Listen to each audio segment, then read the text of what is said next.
Bonjour, bonjour, mes amis. It is delightful to see you here this evening to talk about something that arguably is controversial. We'll get into that. Justin, welcome, sir. I'm glad to see you again tonight. Yeah, glad to see you. It's been since Yeah. yesterday that we've done one of these, Dr. Mm. K, and I was getting some withdrawal symptoms from not doing a webinar for 24 hours or so because we love doing them and we love showing up. Mm. Mold is so Yeah. interesting, right? And albeit it is a little bit Mm-hmm. controversial, and I think anything that's kind of invisibly going into your body is going to have a Yeah. little bit of controversy to it. To me, I mean, it can represent Yeah. that hidden stressor in the body. And, Mm-hmm. you take what, 20,000 breaths every day. And if every one of them were to have something a little bit irritating to the immune system, to the nervous system, then it represents a pretty significant addition to the Yeah. body's total load of stress and toxins and things that it has to deal with, and something that Yeah. incites that immune response. So, it's worthwhile to put some strategies in place and to talk about it and to talk about the Yeah. genes and whether or not you're one of these people that's going to be more sensitive or less sensitive based on what we know. Mm-hmm. So that's kind of Mm-hmm. what we're going to dive into tonight, and super interesting topic. I'm excited to. And so, audience, before we kick off, and this is almost more relevant than ever, I'm curious where everyone is calling in from because different geographies are going to be more prone towards like having homes with, I'll say, mold infection. So, audience, please do let us know where you're from because that will, to a certain extent, curate risk of mold exposures, not exclusively, obviously, but definitely curate and might even be part of that healing process, right? I know some people in my extended practice, not my direct practice, but some people who have part of their healing protocols quite literally had to move in order to support theirs. Yeah, so I'm seeing quite a lot across the US, especially from some states where you're going to have high humidity and higher risk. So, yeah, mold issues are everywhere. I want to acknowledge that. Yes, Amy. All right. So, Justin, before we dive into tonight's conversation, oh, I also see some people from BC, very prone to it there. Yep. So Justin, why don't we tease out why we acknowledge that there's a little bit of controversy? Because if you're the same person and you go to some doctors and you say, I think I have mold, they're going to say, no, there's not really criteria. We can't diagnose you with it. Come back another day when you think it's something else. And you go to others who are going to be like, absolutely categorically, yes. How are we getting two different opinions from two different providers? I think a lot of that comes from the vagueness of the symptoms, Yeah. as well as like the crossover of a lot of things that can cause the same symptoms in the body. Like, let's say you do have mold toxicity and it's one of your primary issues. A lot of practitioners might go ahead and say, well, you've got chronic fatigue syndrome, or it might go as far as saying, well, this sounds like MS, or any practitioner that used the this sounds like methodology, right? There's a lot of Mhm. cross pollination, sorry, in between a lot of these different things. And millions of people have unexplained brain fog or Mhm. unexplained achy joints or whatever. So it's like, I think that vagueness in the symptomology and how broad it can be, Yeah. right? Because when you breathe something in, I mean, it gets systemic right away. Like, I'll use a totally stupid analogy just because that's really enjoyable for me. Uh, if you were to ingest cannabis, right, like Mhm. an edible format, it takes quite a while to actually kick in. It doesn't kick in right away because Mhm. it goes through the liver and it creates the metabolites and different things. And then it hits you with its psychoactive compounds. If you smoke marijuana, it's moments, right? Mhm. You've taken it in via the respiratory tract and it gets right into that Yeah. bloodstream and it hits you in probably like 5 seconds, right? Yeah. So the act of breathing something in, it really gets quickly into the tissues and the cells of the body. And like I said, we're breathing all day. Yeah. So if it's causing brain fog or this or that, it's really hard to pin down what might be causing it. Heavy metals versus pollution versus mold. You're breathing all that stuff in at once. Yeah. That's what I think. And I think also too, part of it is simply the number of tests required to get to this space of it probably could be mold, right? So you have to have your home, you have to figure out where the exposure is. And this is really important because where the exposure is also going to be part of the cure and the treatment towards this. Is this your home? Is this your workspace? Is it multiple spaces? Or is it, especially for the sensitive Sallys out there, and we'll go through some of the genes that might qualify you as a sensitive Sally, right? Is it simply based on living like, for example, in a Seattle or a Vancouver, which can be very wet, damp, and of consequence, moldy spaces. So not only do you need to figure out the environment, test and confirm that. Separate to that, there's also some testing, usually serum, so blood-based testing, where we can look for mycotoxins and other things that is evidence of, mold having set up camp within the body. So it's not as simple as let's do a quick blood test. It's figuring out the environment and then additional to that, also confirming it within body, right? And remember, for those that have joined a lot of our webinars, we talk about how diverse and extensive our biome is, how there's gajillions and gajillions of critters in there. And, it's really difficult to get one test that can kind of identify them all. Think the same with mold as well. There are a lot of different strains of mold. You breathe that in, there's going to be many different things that can come in there. And we have some great testing that really captures the more problematic guys. But is it capturing absolutely every strain? Probably not. So again, this is and we say this not to say we don't think it exists or we don't believe you. It's just being honest with the lay of the land, in that not all practitioners are going to acknowledge it. Some are going to say it's probably something else, or some are going to say that the diet, like the testing for it, is a little bit too complex or beyond. So this is not to say it doesn't exist, just simply to honor and be honest about how tricky it can be to actually getting to diagnosis. Yeah. Yeah, well, the other crazy thing that happens is that the presence of mold, I think, can actually amplify other pre-existing conditions that you do have, right? Yeah. So it's like if you've already got autoimmunity going on, or you've already got, if you do have chronic fatigue syndrome, it's like, Yeah. well, this is going to amplify that response within the body as well. And then the Mhm. practitioner has to really work backwards and just say, well, your condition appears to be worsening. Yeah. But is that the condition that's worsening, or is it because we've piled on yet another, toxic input that's really kicking the immune system into high gear that much Yeah. further? So normal conditions get even worse because of mold potentially. Yeah. And I think you're raising a beautiful point, in that those that are young, those that are old, and those that are immune compromised, those general categories, even before we start talking about genes, but those general categories are people that tend to be more susceptible to mold toxicity, right? Oftentimes we'll see people who, maybe they're one of three, four, five people in a home. The home is confirmed to have mold, but it's only one person expressing symptoms. And that's going to be a combination of health status, how old they are, how's the immune system doing, plus do they have other chronic conditions. And so there tends to be that overlap, that if you have one thing, unfortunately, because the immune system can't manage that, you're going to bubble in other things, even though, other members of the same household aren't going to be as sensitive. Before, just a quick note, because I'm seeing this a few times in the chat and the questions.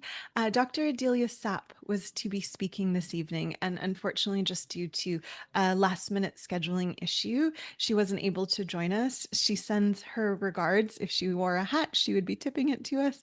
Um, she sends her best, and unfortunately, I'm filling in, and me and my cat are filling in. So you'll have to take us for that. All right. Not Uh, unfortunately. You're fantastic, Dr. K. well, thank, and so is Napita. So here we are. All right, Yes. audience. Yeah. So Justin, I want to start talking through, once you've found a provider, someone that is, I'll say, mold literate meaning they know how to do the home testing, they know how to do the blood work, and they have an idea of protocols.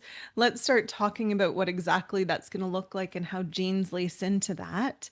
But before we do that, Vanny, I wonder if you can pop up on my screen our quiz. Audience, we always just show up to support you. Audience, we want to make sure we're supporting what you are looking to know. So I'm going to quickly run through our quiz questions to make sure that, especially as we go through the treatment side of things, the gene side of things, we're speaking to what you want to know. So the first question is, have you ever lived or worked in a building with visible mold and or water damage? And a majority of people on here are saying 62% are saying yes. Yeah, and uh I would offer, this is a really, really important question. We didn't touch on it when we were kind of talking about establishing where the exposure is, right? there is evidence that speaks to once you've been exposed to mold for a period of time, right? We're not talking necessarily about one-time exposure, but for a period of time, that mold can actually set up camp in nasal cavities, within lungs, within certain spaces of body. And so, to an extent, you become its new home and you're carrying it around with you.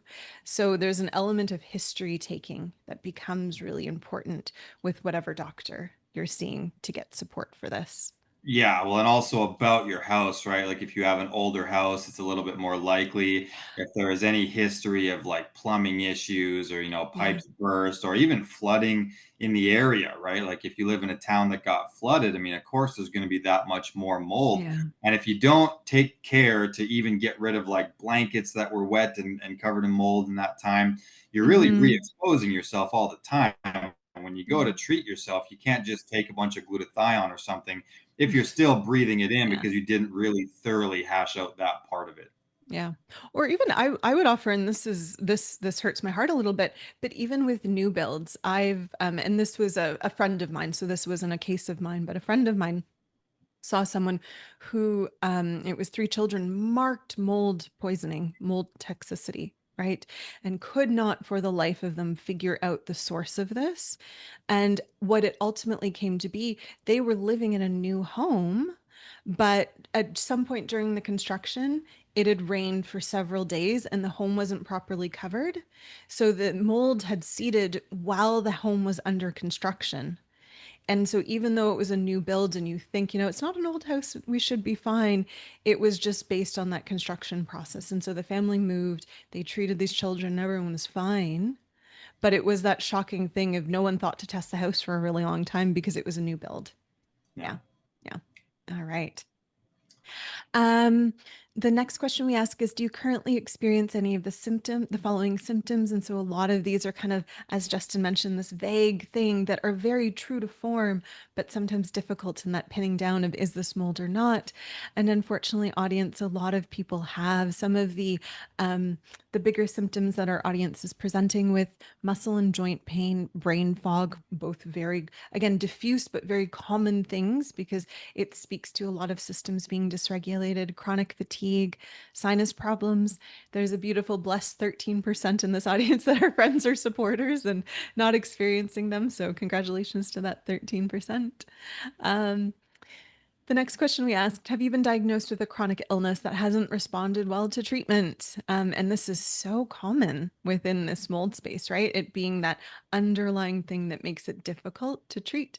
And approximately 40% of our audience is in that camp. So to that 40%, I hope you hear something this evening that becomes very helpful and points you in the right direction towards evaluating, is mold part of this? Um, the last question that we asked here was, uh, do you know that genes can affect how your body responds? And 46% of the audience said yes, but there's a strong, more than 50% at all aware, but really want to learn a bit more. So I'm excited for this next section where we can really speak to how your genes can kind of add to, are you more susceptible or not? Are you that sensitive, Sally, or not? All right. Um, so Justin, we have someone in our clinic. They kind of have this diffuse stuff. When we're thinking, let's first start with that first piece of criteria, figuring out the mold exposure. What are your more favored tests when it comes to the home test or figuring out where and how to assess for that mold? I think the very first test you do is actually visual. I Hmm. think you look because a Yeah. lot of these toxic molds are totally visible and they can really come in a lot of different colors, right? Like they can be black, they can be white, it can be kind of a tan or an orange color. But if you have the symptomology and then you kind of know the history of your house, that would be another thing. But then Hmm. you simply go and look, right? That would be a great place to Hmm. start because once you've identified that, then you need to really get an idea of, do I need professional help to deal with this? And they Hmm. say if it's more than like 10 feet that you need professional assistance. I would actually be more on the safe side and say just get some professional assistance when it comes to the getting rid of the actual Yeah. source. And then you can do like spore tests, right? There's these like Uh-huh. DIY spore tests that you can do. Mhm. I'll tell you, my favorite brand of air filter actually has a sensor on it as well. It's called the Mm. Jasper. And Jasper, it's actually named after the city of Jasper, which is like a couple-hour drive from me. It's in British Columbia. Oh, fun. Makes Yeah, sense given it's BC. yeah, well, and it's really touted to have, really good air quality. Yeah. In fact, part of there's business models that happen there where you bottle up air, and people who live in Yeah. China buy the air, which is I can't imagine the profit margins. That must be amazing. You're just selling a bottle of air, right? But um, that's testament to Jasper and to the Yeah. cleanliness of the air there. Mhm. So this air filter, I mean, remember that air filters, they go by particle size usually. Mhm. So the Jasper is probably the most powerful one that I've seen personally. And it actually has a sensor on there that shows you the mold levels as Yeah. well in the room. So, I mean, Yeah. having them, especially in places where like the basement or areas where there's a lot of potentially, uh, Yeah. wetness in there, then it's really good Yeah. to have. But Yeah. then you do these other spore tests as well, and then you can really see what the Yeah. actual levels are. Yeah, yeah. Lynn made a comment in the chat, which I think is really wise, that you can't always see the mold because oftentimes it will be clinging to drywall, or it might be, I think Behind within the wall. yeah, like apartment buildings, condos in particular, whatever unit you have doing your air conditioning and your heating, those tend to be really susceptible as well. And so I think also considering getting a professional company that is divorced from or not attached to treatment. This is really important when you get someone to come in and test your air. They can come in, they'll do a test, they'll collect different air samples from different parts of the home and they'll analyze it for mold spores. But again, be very, very particular with the company that you go to. Ensure that that company is not a company that then turns around and said, we will fix this problem. You want a company that tests but does not resolve. Right. And I think to Justin's point, if you do get positive results back, right, you really want to be mindful insofar as resolving as much as you can because it will grow and crawl and extend into the entire home. Yeah. Yeah. There's another kit. I wonder if the audience, or sorry, if Vanny or Katie, if you can toss it into the chat. There's also some at-home testing you can consider. One that the DNA company is very friendly with is called Got Mold, and it's a little device, battery operated. You're sent it. It will take air samples and then you send it back. And it also includes air samples of outside because it wants to, especially for people in like the very wet areas of the world, it wants to ensure it's not just capturing atmosphere around you, that it's truly capturing in house. So they do some normalizing there. But that can be something, especially for people in more rural spaces where they may not have this sort of testing available. Okay. I'm seeing that we currently don't have a link, but we'll send that out to you afterwards, audience. All right. So, Justin, we have done the home testing and let's assume we've confirmed it. There's mold and let's assume that we're resolving it, right? Yeah. Um, what comes next? So obviously we need to do some mycotoxin testing. We don't need to dive too deep into that, but let's think through from a treatment plan. We know there's an exposure. We know someone is presenting, right? Many people in this chat. What are kind of the next steps? Yeah, so definitely one of the more common things that you would do once you've confirmed that it's an issue is you can do like the mycotoxin testing because you've established what's in the house. Now you may want to establish what's in the body, and mycotoxin is really Mhm. it grows on fungus, right? So it's pretty prevalent because we can even take it in through food sources and coffee and different things. So there's one, I think the company's called Vibrant Wellness, and they do this mycotoxin testing that tests like Mhm. 29 different types of mycotoxin, including aflatoxin and some of the more common ones. Mhm. So you can see what that load looks like within the body as well. And now you've got a really good picture. Then you got to get to work on the eradication element, right? So Mhm. fix whatever the leaky faucet is or whatever the problem is in the first place once you've identified it. And then you've really got to like get it out of the area to the best of your ability and cleaning the area extremely Yeah. thoroughly, right? And you would use typically like not bleach because it doesn't get into the kind of lower layers of where the mold is. It tends to be more for the superficial layers, but using like a mold specific detergent with some Mm, water. I'll tell you, I'm a big fan of using like vinegar and like tea tree oils and things like that as a spray, because you can use mm, that in areas as more of a preventative measure. mm. Or among the trillion things baking soda is awesome for, baking soda and water, it actually does have some protectant properties with regard to mold. So as a maintenance Mhm. strategy, that's amazing as well. Then you've got to treat the body, right? And that's a whole nother rabbit hole worth of different, antimicrobial Yeah. ingredients and detoxification strategies. I'm sure you've got a handful of favorites with that, Dr. K. Yeah. So, audience, what I'm gonna do is I'm gonna go through kind of what the basics of a protocol would be. I would really, really encourage you, though, if you do feel you are exposed to mold and it is an aggravating factor in your health, to ensure that you're touching base with your healthcare provider. And this can include us if you want us part of this journey. And the reason I say, because we've already highlighted that those that are immune compromised are more susceptible to this, rarely are you ever just treating mold in a person. Oftentimes, you're treating mold plus a condition, the condition that got the person immune compromised, or you maybe are older or younger, right? All of these populations require additional, very specific care. So I'm going to offer some generals, but please do make sure you're connecting with a provider because it's really important the generals become more specific to you. After we go through kind of this general protocol, Justin and I are going to discuss the genes. And so this is going to be really what will guide you, especially to tell you, are you a little bit more sensitive to this? And why, you may be the only person in your whole mold laden house that is experiencing this. Okay, so you've confirmed the mold exposure. You go to your provider, maybe they're doing that mycotoxin testing. And the first thing, obviously, is they're going to tell you to clean up the home, figure out that source. And that could include moving jobs.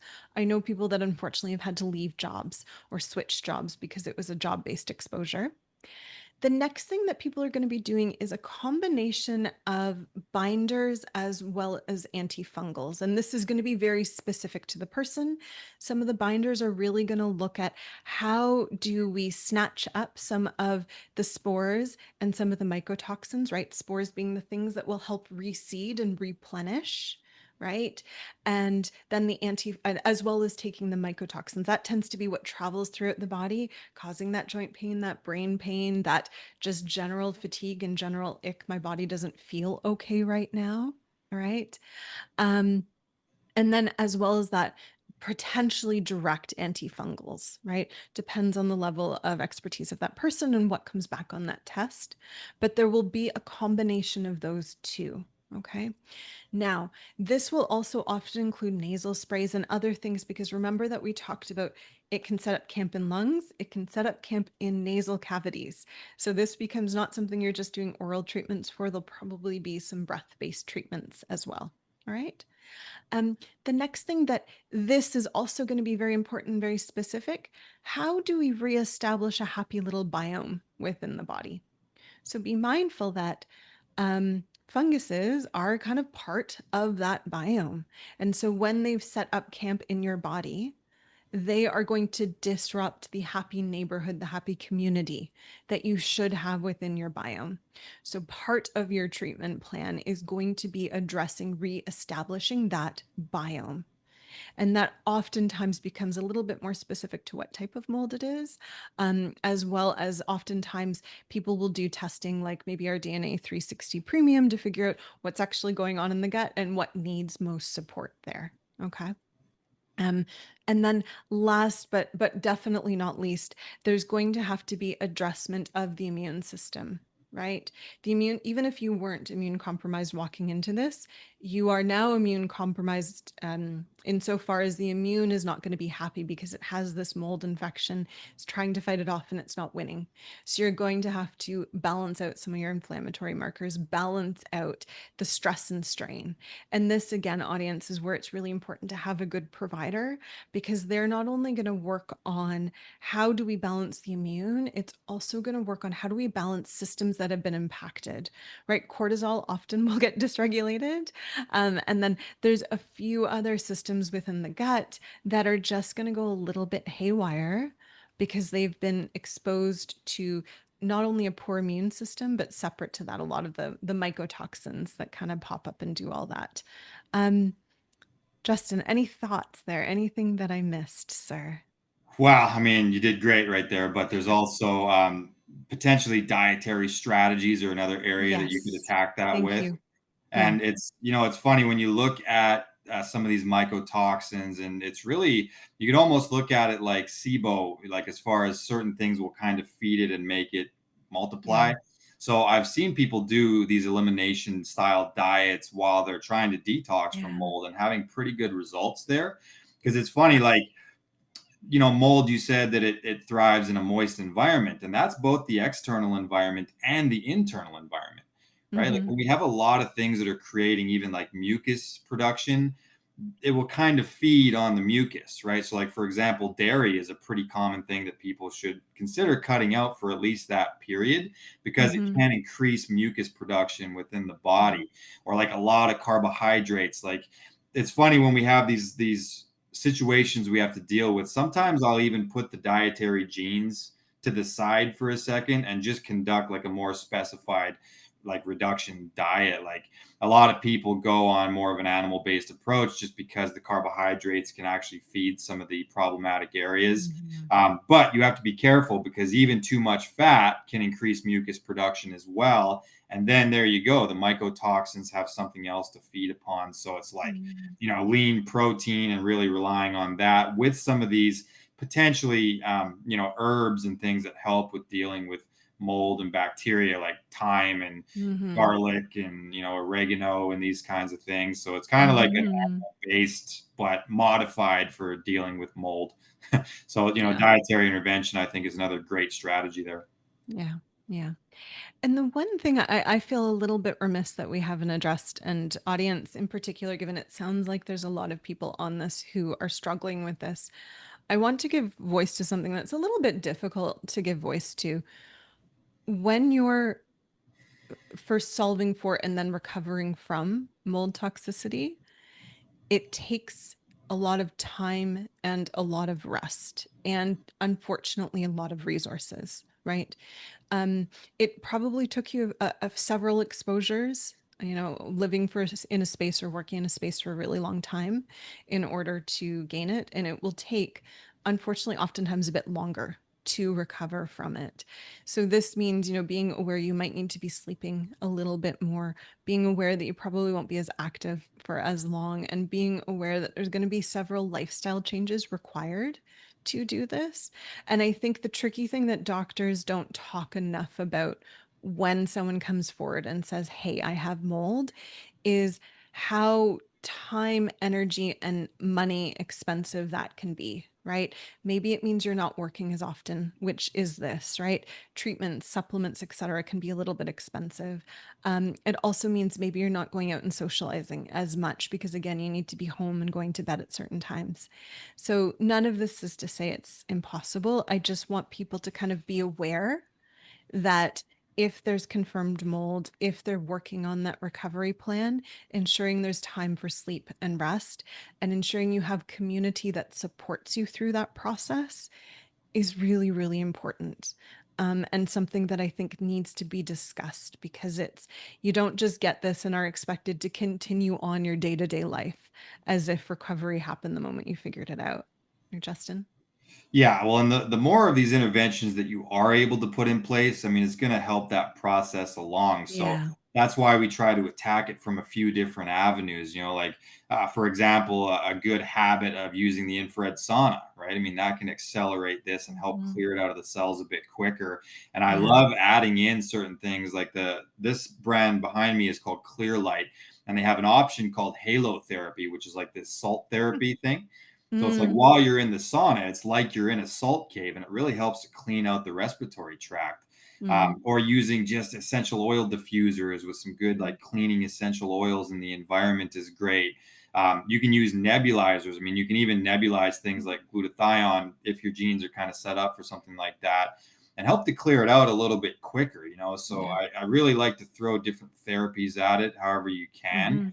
And then as you eradicate and you get onto the right diet and you accelerate your detox, it's all going to help there. And there's even more advanced strategies, right? Like hyperbaric oxygen therapy. It really helps to create an environment where mold and mycotoxins can't thrive, right? So it's like ozone therapy and all of these things are the more advanced biohacky stuff, but it can accelerate that process of clearing out the toxins. Absolutely. Binders, like you Absolutely. mentioned, are awesome, and I really like fulvic and humic acid. We are Hmm. friends of Beam Minerals. I put that in my coffee every day. And then there's the activated charcoals and bentonite clays of the world, which you got to be a little bit more careful with, as far Yes. as they can rob you of minerals if you sort of Hmm. overuse them. But that's why I Hmm. like Beam, because it's giving you a little bit of the best of both worlds there, Yeah. and in combination with some of these great herbs and the diet strategies, I think it accelerates it quite a bit. Yeah. Yeah. Yeah. And I think working with a provider, again, I'm going to be very emphatic about this. Working with a provider to figure this out becomes really important because there's so many things that you can be doing, and they're not necessarily all the things you should be doing. Yeah. Yeah. All right. So let's jump on to genes, right? This is really important. I know that we look at this often when we're thinking through treatment plans, and to me this is something that's really important when you think of, especially if you have five people in the same house with mold but only two of them get it. What's the difference between them if, we're assuming they're all the same age and there's no pre-existing conditions, right? Genes tends to be the answer here. Um, and so why don't we start with the most notorious family out there, our GST family? Justin, do you want to dive in here? Yeah, this is so important for this because, like, when we're talking about glutathione conjugation, recognize that we're talking about the body's ability to take toxins and change them and render them water soluble so that you can get rid of them, right? So, any of your phase two protocols, like a sauna, something that's going to make it so that you're sweating out toxins, is really going to be dependent on how your body makes glutathione in the first place. It's going to complement one another, right? So with GST, I mean, we look at three of them, right? We look at GSTT1, that's for the liver, GSTM1 for the gut, and GSTP1 for the respiratory tract. I really think that third one is sneaky, right? GSTP1. If you can't properly deal with the toxins while they enter your respiratory system, then it makes it a lot more difficult for you to kind of flush them out. And to me, if you have that particular suboptimal variant in GSTP1, then that means that you're going to have a way harder time with anything that you breathe in, right? So, Yeah. up regulating those pathways is very important with some of these Yeah. precursors, and using the milk thistles and some of these added detox strategies on top of glutathione precursors like NAC and selenium and Yeah. glycine, glutamate, those kinds of things. All of that together can really help support this pathway. But like I say, sometimes you can like literally breathe in glutathione and help with a little bit more specified to the respiratory tract. Yeah. And that's just one pathway, right? Yeah. SOD2, all those are important as well, Dr. K. Yeah. So, audience, I'm going to have Vanny put into the chat so you can see the spellings of all of this. So, we've just put in the GST family. Just to ensure that you all caught that. If you're looking for this in your DNA 360, you want to go to the detox and inflammation section, and you will see a section called glutathinization. And so you'll see all your results to this. For GST-T1 as in Tom1 and GST-M1 as in Michael1, you're going to see numbers. The numbers are going to range 0 to 2. Okay. If and what we're looking at here is copy number variation. So, audience, oftentimes, if you've seen me, I talk about genes are like a book, and we look at SNPs. SNPs are kind of the really important plot points that happen on a singular page. What we're looking at in this with the numbers, we're actually asking the question in this book, does it have information? Does it have a gene? So, some people, if you have one or two, you're going to have one or maybe even the blessed that walk among us, two copies of the gene. And while the math isn't literal, oftentimes that translates to if you have two copies, you're going to make roughly twice as much. That loses validity above two, but 1 to 2, you're going to be making that many copies. Unfortunately for these two, GST M1 and T1, if you have 0 copies, it means you're not making the enzyme. Okay. What does that mean? This is really important. These genes, this family of genes, does not make glutathione. That's covered by different genes and different enzymes. What they do is they take glutathione and they attach it to a toxin. Okay. So, meaning Justin kind of went over, for example, like GSTT1 is a lot of liver. And so within the liver, what's happening is this enzyme is taking glutathione and attaching it to something in the liver in phase 2 to help it get rid of it.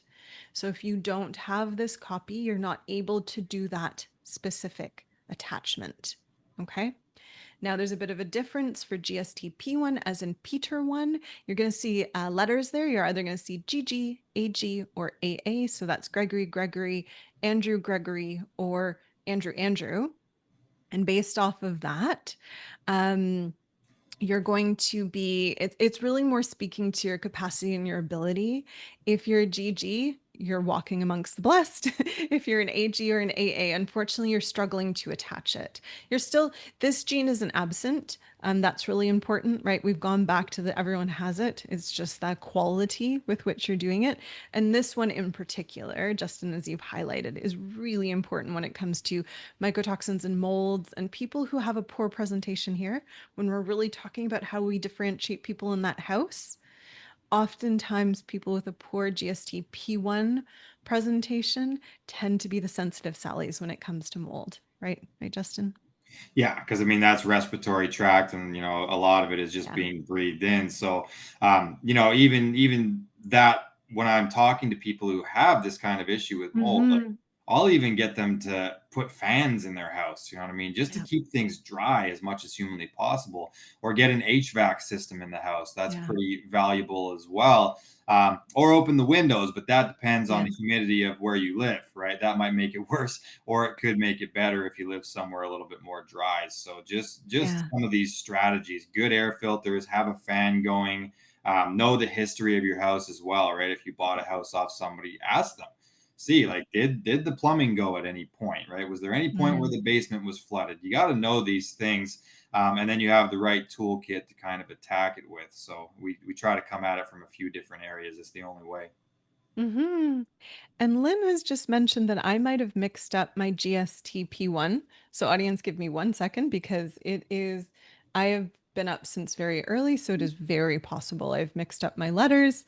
Give me just, Justin, did I, GSTP1? Okay. All right, audience, I am so grateful for you. I have mixed up my letters with GSTP1. So, AA as an Andrew, Andrew is optimal. And if you Yes. have a G, which is a Gregory, thank you. Thank you, audience. I value you. If you have any Gregory showing up, then unfortunately you don't have the optimal presentation there. So my apologies, and maybe Vanny or Katie, when we do the replay of this, if we could just put a quick disclaimer so that people aren't confused and just let them know that I had a brain gaffe. I was just saying on our webinar last night that the most irritating thing for us to remember is the SNPs themselves. Yeah. Right? Like remembering the gene and what it Yeah. does is easy, but it's like GT and AA and like off the top of your head, that's like the most difficult thing to remember. So everyone Mhm. please be kind to Dr. K because this happens all the time. Oh, yes, especially more so with numbers for me, but letters every once in a while as well. Yeah. All right. Okay, so let's also talk through so our GST family tends to be the first point that I'll look at, in particular GST P1 Peter 1. Okay. Um let's now though talk about some of the guys that deal with mitochondria. And Justin, why don't we quickly touch on why are we talking about mitochondria in context of chronic illness, in context of mold exposure? Yeah, so mitochondria are so important. And I actually saw Mary, and shout out to Mary, I've met her, in the comments asking about hydrogen and utilizing it. Yeah. And one of the really important pathways with regard to mitochondrial detox is called NRF2. And that's what hydrogen tends to kind of activate. So I do think it can be a useful strategy for helping the clearance of toxins at the level of the mitochondria. Mitochondria are going to be one of those things that get impacted by not only the mold itself, but then there's the downstream effects of Dr. K mentioned the cortisol, and the gut starts to Mhm. become compromised, and really the mitochondria are super interwoven between all of that. who's to say that's not where the brain fog comes in when it comes to things like mold, right? I mean, there's so many Hmm. mitochondria within your brain. So I think that toxicity in general is super duper important for dealing with mitochondria. NRF2 pathway is great to talk about. The SOD2 pathway is another one that's Hmm. really important there because Yeah. it represents the actual like God-given HEPA filter within the mitochondria for dealing with that.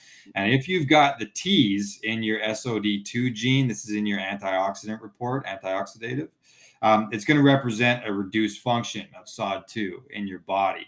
I have the dreaded TT variant there, which reduces it up to like 70%. So mitochondria and protocols for the mitochondria are a really important part of my Yeah. strategies generally. And if it's really slow clearance, like you have a T variant there, then yeah, I mean, we got to upregulate it somehow because they're going to get bogged down with some of these different toxins. Yeah. Mold is going to amplify it if you've already got suboptimal genetic presentation there. Yeah. So mitochondria, I would say methylation is another area that we like to look at, and Yeah. we've done so many great webinars on that I recommend Yeah. everybody check those out too. Yeah. Before we strike, because I think methylation is an important thing. Audience, mitochondria tends to be that common factor in chronic illness, in particular, why we said if you already have a chronic illness, so this can be, a chronic fatigue, this can be a long haul COVID picture, this can be an autoimmune condition, right? All of these will uh, especially the more infectious, will tend to burden and disrupt mitochondria, right? So, mitochondria, again, it does several things. One is direct immune system, the other is create energy, right? Everyone's a sleeper cell. Mitochondria is the powerhouse of the cell. And what happens is because it's a really delicate um, electron transport chain and kind of some fun electrical chemical things in order to create that energy, there's a lot of enzymes, a lot of cofactors, and it's really easy to become dysregulated. And we see this most of all with long haul COVID, right? A lot of the cofactors there and the membrane there is compromised. Okay. And so you can't create that energy. You can't support the immune system. And that then tends to be kind of that proverbial straw that breaks the camel's back of once that comes offline and you're not making your energy properly or not directing your immune system properly, you're more susceptible to things. So maybe before you weren't sensitive to the mold in your house because you had the biome and the mitochondria to balance it. But getting, COVID and then that extending into long haul, some viral reactivation picture, that tips the proverbial scale and makes you more sensitive to it. Yeah. So, Yeah. Justin, what are the genes that we were talking about for mitochondria? Do you just want to offer them to the audience? Vanny, I'll put them in the chat so you can offer them to the audience as well. Yeah, so the specified genes there are called SOD2, superoxide dismutase 2.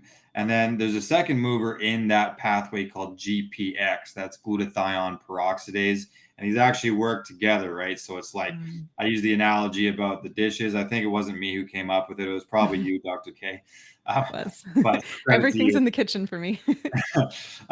So basically, SOD2 it soaps and it scrubs the dishes, right? And then GPX rinses them and clears them away.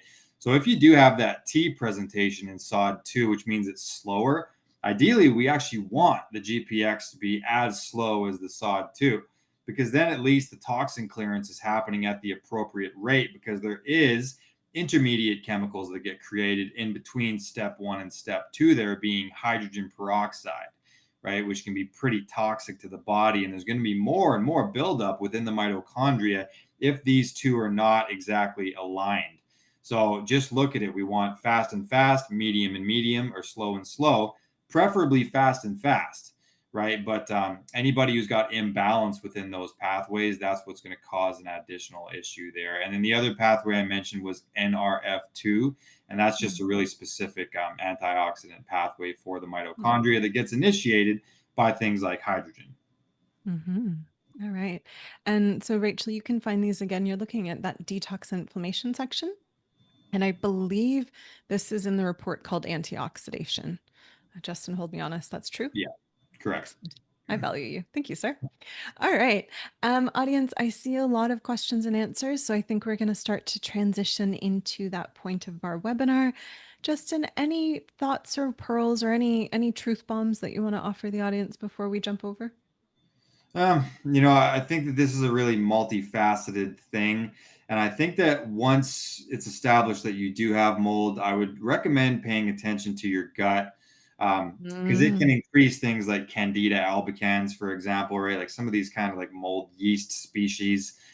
So gut dysbiosis does become a little bit more problematic when you've had a lot of toxic mold exposures as well, right? So a lot of good quality work on the gut is a useful thing to add in. Doing some of these GI mapping tests, like we've got the DNA Gut 360 Premium out now, which is like the best that we've ever had, and it really shows you a lot of these different things, yeah. including Candida albicans and a few other Candida species as well. So just bear in mind, once it's gone, the later effects mean that we have to continue to detox the body for a little bit, because there's probably going to be some kind of downstream Mm, effects that linger for a bit. So there's going to be like a multi-phase detox strategy that we have to implement with diet, with supplements, with other protocols like sauna, hyperbaric mhm. chamber, etc. Yeah. Yeah. Yeah. I love that. And I think it's important. When you've identified this, working with a mold literate provider who can kind of help guide you through the incredible amount of choices. Because I think Yeah, sometimes people get choice paralysis because there's too many choices and they don't know what's optimal for them. So yeah, if anyone's looking for that provider, don't hesitate to reach out to us because we have some pretty strong providers on the team who have worked with this before and can kind of are dedicated to that long term work. Because again, remember, audience, this is unfortunately going to be long term work. It's not something that you'll be able to fix in a week or two. yeah. Yeah. All right. Um, so Susan has our first question. And Susan, let's see. So I think we before this, before the webinar, we released a few genes that people can have handy. Um, and she was asking for the RS numbers for the two HLA genes mentioned in the email. So Susan, I'll acknowledge because I'm stepping in for Dr. Supp. I don't know what was released, but I will say that, and this is important because it does to a certain extent the RSIDs in this instance don't matter, and this is why I say that. Remember, a gene is like a book, and those RSIDs or SNPs are going to be different plot pages in the book that contain very big plot points, really important pages within that book. We look at 6 different SNPs on HLA, two of which are going to say gluten. Two of which are going to talk about celiac, namely, are you sensitive to wheat, to the end of celiac, to the end of autoimmune? And then the other 4 pages or SNPs are going to speak to gluten sensitivity, meaning are you sensitive to the protein, not to the end of autoimmune and celiac, but your gut doesn't like it, your gut has a very inflamed reaction. Okay. Our test will go in and tell you along both parameters. Are you genetically susceptible to celiac and therefore autoimmune? And then are you sensitive to gluten? Right. And you could be both, you could be neither, you could be one or the other. All right. Um, and we do that for you because plainly it's looking at all those RSID presentations and a bit of an algorithm effort behind it. Okay. And I would say this will influence how you support yourself, right? That propensity towards autoimmune really should educate how you're approaching mold. That sensitivity to gluten will also really educate, as Justin mentioned, diet and what that looks like. Because, audience, if you're someone who is gluten sensitive, genetically speaking, and you are consuming wheat and the things that come alongside wheat, namely pesticides, all those glycophosphates, all those fun things, you're making the healing process much more complicated. And so this is really important to understand because for better and worse, within Canada and America, there is wheat absolutely everywhere. And so for many people, I'm seeing Justin nod. Yeah. So for many people, this can be a really aggravating and barrier to cure. Yeah. So if you're looking for those HLA genes and the report, namely celiac, gluten sensitive, one other, neither, that will be in your diet and nutrition section. If you go into either the system summary or the carbohydrate, both of those sections will speak to that algorithm. Okay. All right. Justin, this next question might be for you. Uh, Okay. Maybe not. So Lynn is asking, just did a mold home remediation. So it sounds like Lynn has a home with mold and a detox protocol for, oh, I'm not going to say this right, Orchotoxin A, using, and I will definitely not say this right, cholecystiteramine. I can't say multi-syllabic words. Also using a silver nasal spray. Um, they've requested antifungals as the next layer. Your thoughts on antifungal drugs? So Lynn, you may not like this question. Feel free to reach out to us so we can do some more specific care. But I'd really want you speaking with a doctor because we need to know, are there other underlying conditions, right? How was your response to the treatments that you've done so far? How are you measuring success? Right. And what are some appropriate antifungals as well as delivery? It's difficult to give kind of personalized advice on here because again, as I mentioned at the beginning of this, every treatment plan needs to be one for one tailored.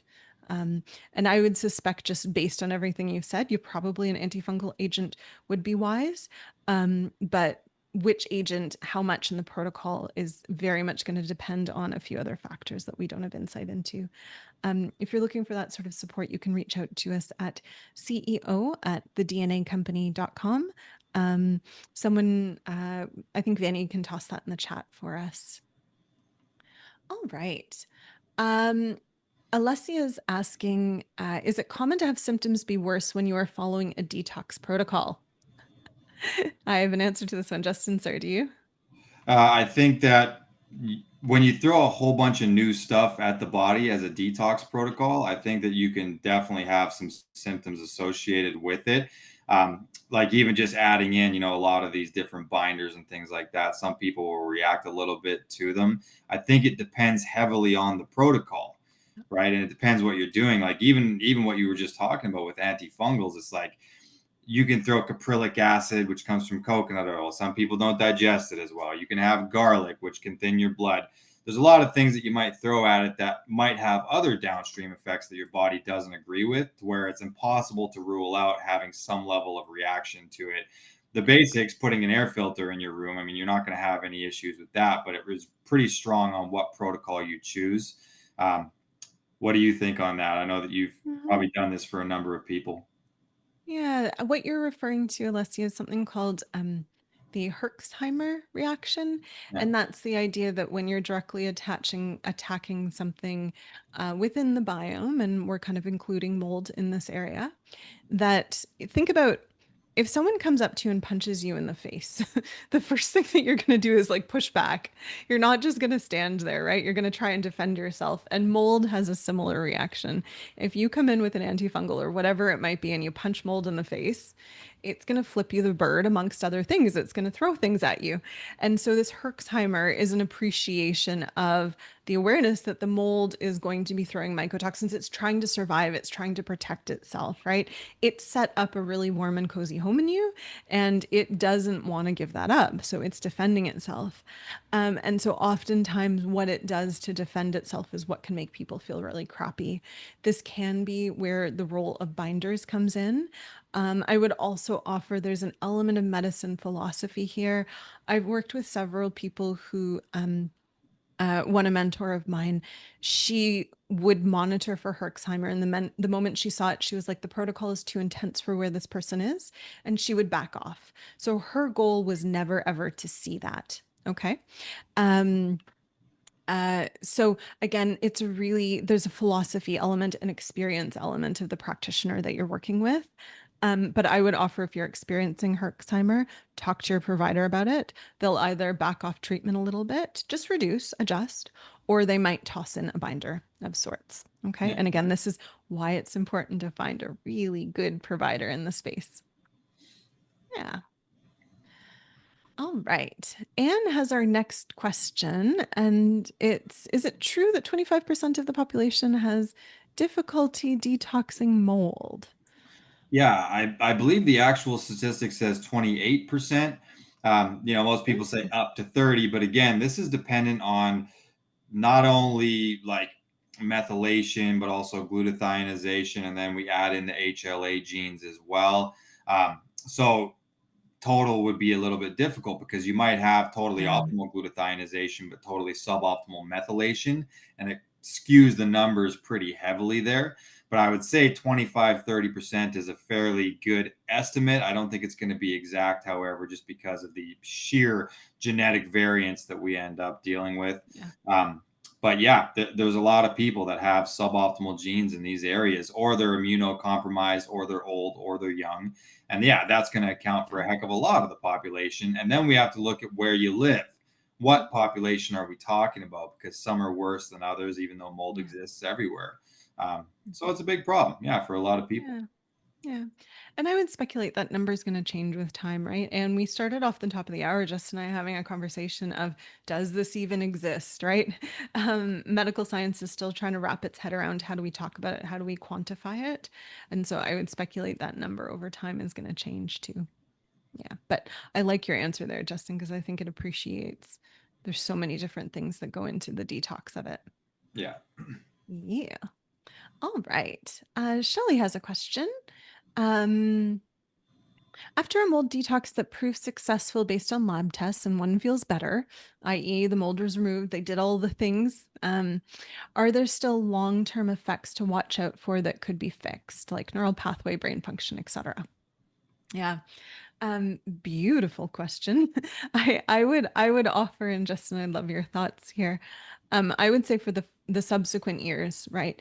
Um, Redoing that mold test every once in a while just to confirm true elimination of it and to be mindful. I don't think we have literature that can say um there are or not long-term impacts. I believe there's incredible resilience within the body. And I think, given the right resources, we can fully heal from it. I would still be monitoring, just ensuring that you didn't quash it down all the way and then a little bit was left, to reseed. Um, but I think if you're noticing any of those kind of stirrups, right? Um, Really working with a doctor because it could be, an immune susceptibility and needing to work with supporting the immune and working with systems that were kind of a little bit injured during that. Yeah. So is it possible? Absolutely. But um, I think I also have firm belief in the body's ability to heal itself given the right resources, given the right rest. I agree, and I think it also depends on how long was the exposure and how long did it Mhm. go untreated, right? Like, is this Mhm. something your childhood home and like your entire childhood you were exposed to mold?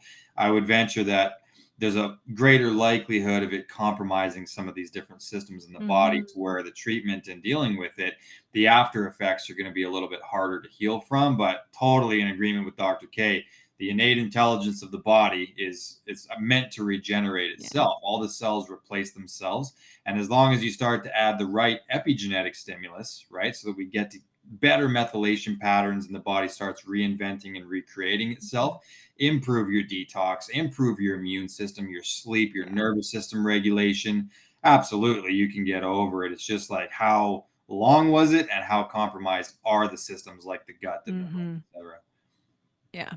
And I would say too, I think when you've gone through something like mold exposure, any chronic illness, right, you become a lot more sensitive to what's going on in your body in good and bad ways. So there's an element of you have to relearn confidence and strength in your body.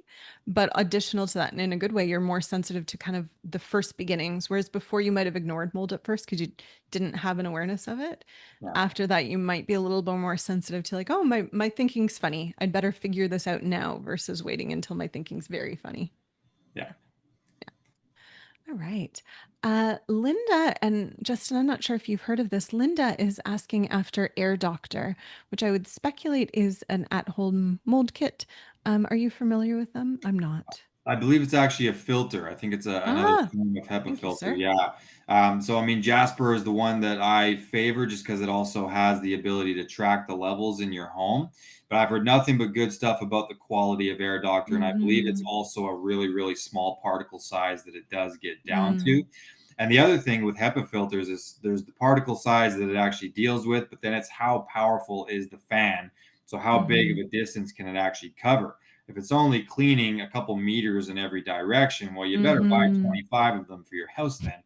And it becomes a little bit less efficient with regard to power and things like Yeah. that.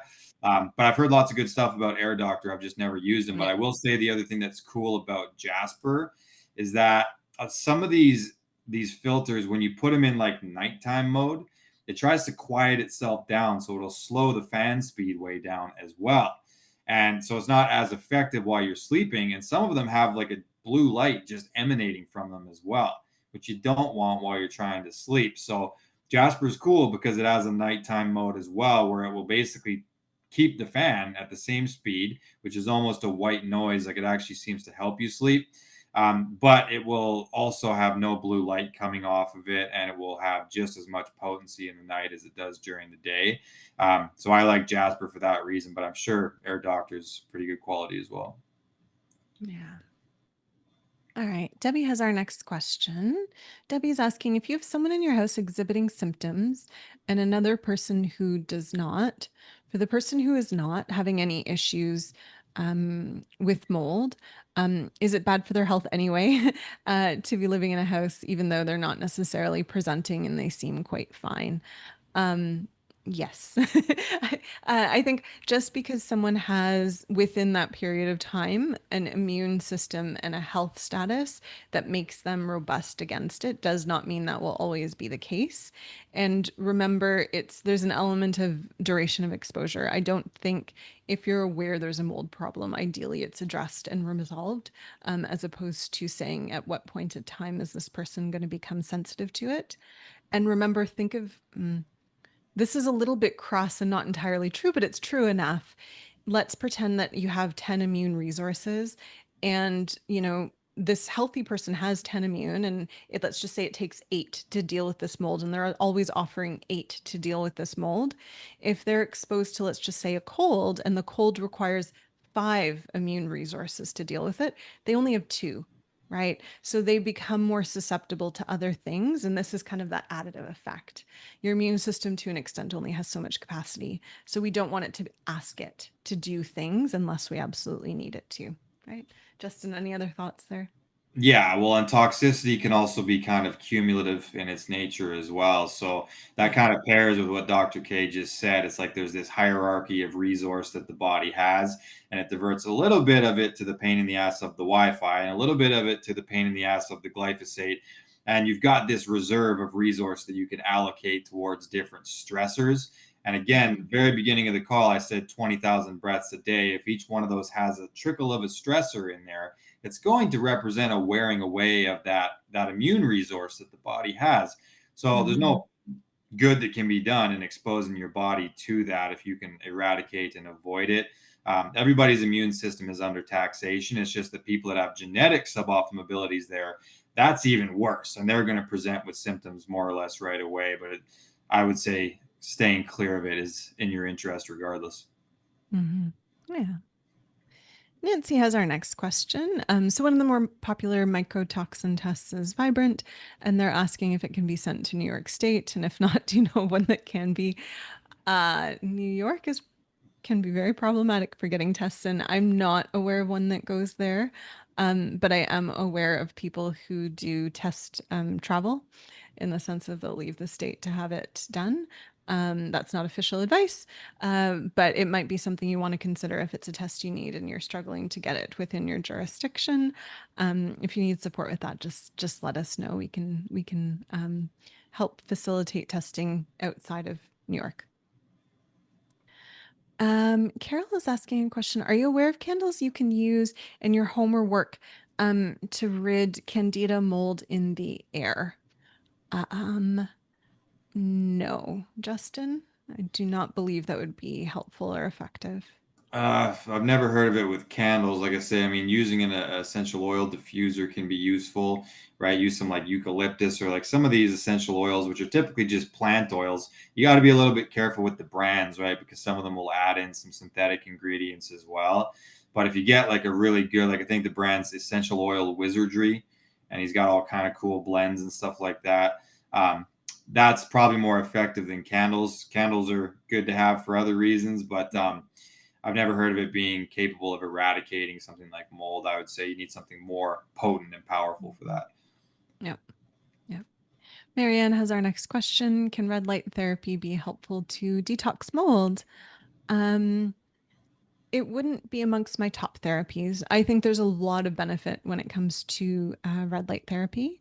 It would, uh, can it have a place, especially if you have the time for it? Absolutely. It wouldn't be chief amongst my go-tos for the acute or like the initial treatment or the recovery thereof. Justin, thoughts? I would say in the kind of aftermath, though, when it comes to Mm-hmm. like improving mitochondrial function, I mean, red light therapy, I love it and it's very useful for a lot of reasons. I don't think that it's going to be potent enough, like an actual infrared sauna is going to be a lot stronger because it's going to trigger the release of things out of your cells, right? Really improving that phase 2 detox.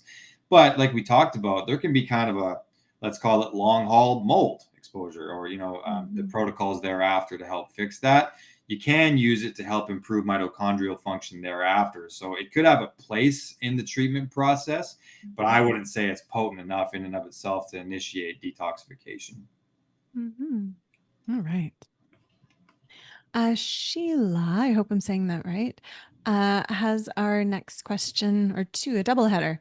How do we know if we can tolerate glutathione as a nebulizer? And what are your thoughts on doing a niacin sauna detox? So we'll attack one and then the other. So, in regards to glutathione nebulization, always consult a provider. They are able to offer that. From a genetic perspective, though, really what you're looking for, the comment around that is people with a really poor presentation of your GST family, meaning zero copies for T1 and TM1, and then a G allele. Oh, I got that right. G is the bad allele, right, Justin? I'm scared now to say it. I believe so, yes. Thank you. Yeah. And you have a G allele within your GSTP1, you're going to be really poor at attaching. And the idea is you're like, you, even if you flooding your body with glutathione isn't necessarily going to be helpful. With nebulized glutathione, if your doctor is thinking of that, oftentimes that's going to be okay because it's very local and specific. And you just have to be more mindful if you have a poor GST family, not to be doing it too frequently. For people who are exposed to mold and chronic illness, they tend to be really depleting their glutathione stores and, of consequence, do well with added. It's more the people with the poor family, and they're doing it more for vanity or just preventative medicine that they tend to be more sensitive to that glutathione. In true illness cases, it's not as applicable. Um, the next question, doing a niacin sauna detox. So, audience for awareness, this is taking niacin, which is a B vitamin, and in a certain form, it can cause a skin reaction. It will vasodilate, meaning all your pores are going to open up. You get really red and hot because all the blood flows to those pores. And so, some people will take this. And so, even if you were standing outside of a sauna, you'll get really red and hot and sweaty for about 10 to 30 minutes depending on the dose and depending on how your body metabolizes it. And so some people do that added extra of going into the sauna. You have to get checked by a doctor. We need to know blood pressure, we need to know fitness, we need to know there's several different things before I would do that. And also honestly evaluating for anxiety, because straight up taking niacin by itself and then adding in sauna, some people will freak out. So I would say, Sheila, you got to talk to your doctor about that one. There are benefits though, really well studied in cardiovascular to an extent for detox, but I would say talk to your doctor first. Justin, I see you nodding. Yeah, just anything that initiates that hyperthermia, right? I mean, it can definitely Mm, help. I mean, even, cancer can be killed by hyperthermic states, and there's a lot of different uses to it, but it's really got to be individualized. I know people personally that have ended up in the hospital from doing things like niacin and just from anxiety attacks and stuff like that. So really, it's a pretty individualized thing. But I do think that if it works for you, it's probably not the worst idea, but something that you have to run by your practitioner. mhm. Yeah. Susan has our next question. Are you aware of any mycotoxins that produce a toxin that can erode vertebrae and cartilage? If so, which ones? And then they're reporting they have a pretty high mold load on a test. Um, I would suspect it's possible. I'm not aware of it. I'd need to dig into research. Justin, are you aware of anything off the top of your head? No, but it wouldn't surprise me if that was a thing. I mean, we know that these toxins No. can certainly impact so many different areas of the body. and erosion is their nature, right? I mean, that's what it Oh, does. I'm just not aware of any actual specific strains as to that. yeah. They continue to say that, yeah, that they're having spinal column degeneration and they're wondering if it could be mold. The more you need to work with a practitioner to write this up. One thing I want you to be open to, though, is if you have mold poisoning, independent of it directly attacking your bones, which it may not, probably not, right? It'd be a very rogue, aggressive strain.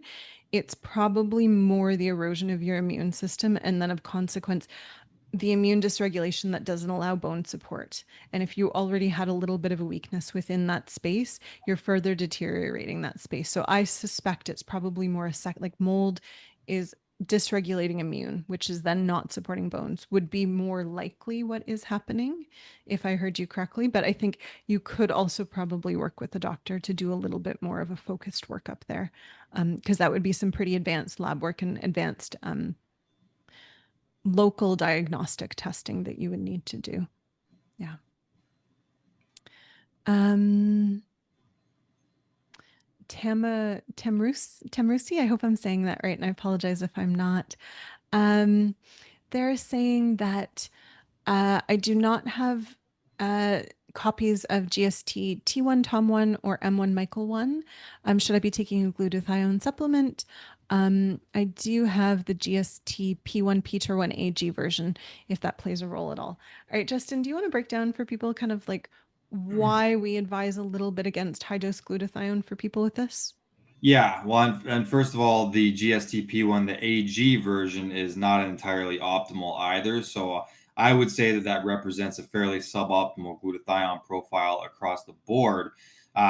So the reason why we're really careful when it comes to using bigger doses of glutathione, intravenous, liposomal, just especially if it's that daily use, like Dr. K was saying, is that we're talking about instructions, right? When we're talking about genes, this is the instruction for what you would do with the glutathione when you take it in.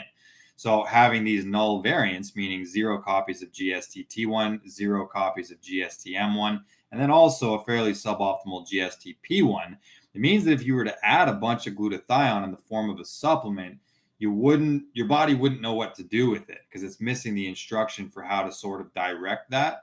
And glutathione can be a little bit reactive in the form of like it can rob your body of some of its minerals. It's going to bind to something, right? Like Dr. K was talking about earlier. It's going to bind to something. And if the instruction for what to bind to is not there, it's going to pick something Mm, else. So, we've seen it happen before. People on these big intravenous doses of glutathione, and they end up really low energy and fatigued and not feeling well at all. And that's because they've lost some of the mineral content. And you've really overloaded the pathway by taking such a big dose of it. Such a paradox, right? Because on paper, you would think that totally makes sense. Like, let's add some glutathione into this person. But yeah. that's the magic of genes, right? We Yeah. understand that the body doesn't know what to do with it. So, for people like yourself, we actually recommend reliance on more of the precursors and really helping build Mhm. the pathway up and give the pathway what it needs to build more glutathione without adding the substrate itself that the body might not know what to do with. So, N-acetylcysteine, selenium, etc. Mhm. Yeah, yeah, just to offer a little bit more nerdy specifics. If you have that excessive amount of glutathione bubbling around in the body because of an IV infusion and you can't attach it, what it will do is it looks for something that has incredible electric charge. What in the body has some of the biggest electrical charge at a cellular level? It's our mitochondria that are kind of tossing around and creating energy for us. So it will disrupt mitochondrial function, which is to Justin's point why people feel kind of fatigued and gross afterwards if it's not something that their body is depleted in. So something just to be careful and mindful of, I think, in particular for you, Tamarus, who does not have an optimal profile there. All right. Sheila has another question. Their entire glutathione genes are optimal. Look at you, blessed. I love it. What would I do to continue the support? I think you might want to reach out to us, maybe have us evaluate your profile, your DNA 360, because I think at this point, it's really jumping into the nuance of what's the problem and what are your detox genes, what are your diet genes. There's going to be some nuance there. And I don't mean to dismiss the question. It's just that there's a lot to be said outside of just GST for this. And it's really when a Justin of the world understands what's the problem and then works his magic as he looks through the genes. Hmm. Yeah, because there can be other areas that are compromised, and that really dictates where we're going to place interventions, right? So it's like if we have an area that's totally Mhm. optimal, then there's less work that likely needs to be done there. But you could have methylation, antioxidation, vitamin D problems, insulin problems, right? We look at all these Yeah. things within the DNA 360. So we would have to know a little bit more about you to answer that appropriately. Yeah, and I think to remember when you're navigating mold and chronic illness, your glutathione by and large is going to be depleted because you're always sucking it up and using it. And so it might, independent of genes, be a protocol to support glutathione, independent of having really good genes. All right. Barbara's asking a question as to if I have two copies of GST Tom 1 and no copies of GST Michael 1, does this balance out? Mr. Justin, does that balance out? Does 2 and 0 equal an average of 1? Not really, right? Because we're talking about different locations within the body. Mhm. But I will say that the GSTT one, it represents, I mean, we kind of call it the big brother or sister of the glutathione family because the liver is such a master regulator of all of your detox, right? Like it's really important that you have those copies within the liver. So I think that one of the interesting nuances is that if you do have the full version of GSTT1, you're more likely to be able to use glutathione more often as an actual like, intervention or substrate. But as far as the evening out of it, the problem is that your gut doesn't have a layer of defense that's really important there as well. And we know what we've done to the food supply, and we know that the gut is just one of the main things when it comes to autoimmunity, when it comes to brain conditions, all these different things. We need your gut working really well. So I wouldn't say it evens out. I would say it's an indicator as to one area is a little bit more supported and one area is a little bit less supported. But you're way better off than having 0 and 0 than having, if you have 2 and 0, Hmm. you're still doing a lot better there. But I think some gut strategies may still be in your interest. Love it. Yeah. All right. Marianne has our last question. And maybe, Justin, if you want to explore a happy little kitchen dish analogy, they're asking what happens if GPX is faster than SOD. Yeah. So what I said earlier is that sod 2, it soaps and it scrubs the dishes, and then GPX rinses them and clears them away. So if you're going to rinse it and clear it away prior it to being soaped and scrubbed, you're still going to end up with crap on your dishes, right? They're not totally clean. You rinsed it too quick, and it was kind of a lazy approach to it. So you're putting it back on the shelf, and it still has spaghetti sauce and all this stuff on there.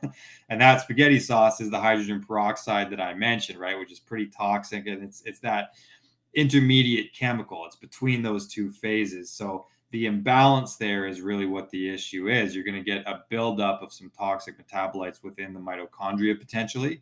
And I would say that we want to upregulate phase 2 detoxification to help balance that out and support that pathway still. So it doesn't really matter which one is fast and which one is slow. It's the tandem speed is what we're actually looking for. We're looking for balance within the profile, ideally both of them being fast. But when one is faster than the other, it represents a buildup of those toxins within the mitochondria. So it's still suboptimal profile as far as our interpretation. Yeah. Yeah. Love it. Yeah. All right, audience. Um, we've spent an hour and a half talking about mold. And for those in particular that came hoping to find a little bit of guidance because they've been told it doesn't exist or they're really struggling to find headway, I really hope that what Justin and I offered this evening was of service.